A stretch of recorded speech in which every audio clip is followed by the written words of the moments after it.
that was ran by one of the people within the Branch Davidians.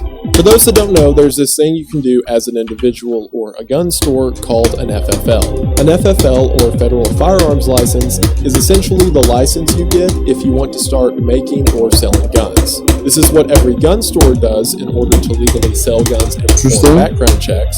And it's also what individuals do who have a large collection and want to sell part of it and do the following background checks. Paul Feda had his FFL and used it as a revenue source where he would travel to local gun shows and sell guns, which the money would then go back to the Branch Davidians. Okay. This was all done extremely above the board. They had their official license, they would manufacture and register all of the guns legally, and then whenever they would sell part of their collection, which is something that people who collect firearms often do, the FFL allowed them to keep background checks and records of all the guns sold, and they kept files and everything was above board. A lot of the language that was used to demonize the code would later paint this mag bag as some kind of front. They would say, oh, well, there was supposed to be a gun store, and that's how they got weapons delivered to their address. But there was a gun store, and that's how they got weapons delivered to their address. All gun dealers stockpile weapons. All gun shops stockpile weapons. We call those stockpiles an inventory. How can one use firearms as an investment? The guns that he was buying were worth in value, no question.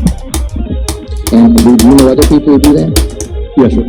Not in common by itself. It was a hobby for the men to build rifles and then register them and then sell them at gun shows, and again, all legal. However, this came into question when in February of 1992, a UPS worker was delivering a package to the mag bag, or in other words, Paul's FFL, when according to him, a box fell open and he saw inside several training grenades as well as black powder, among other various guns. Now, this is not something out of the ordinary. Black powder, maybe. If you've ever been to a gunpowder. gun show, dummy grenades are a very popular sell because, it's a little toy grenade and people think they're neat.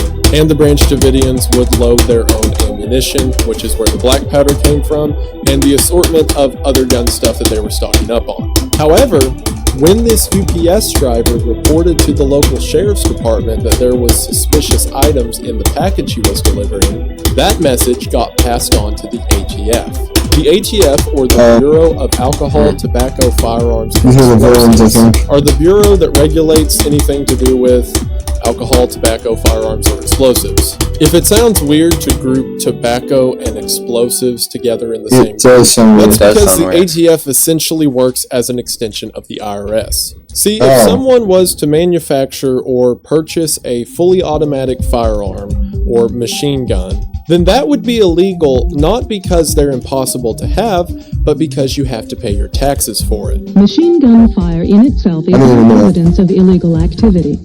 It is legal.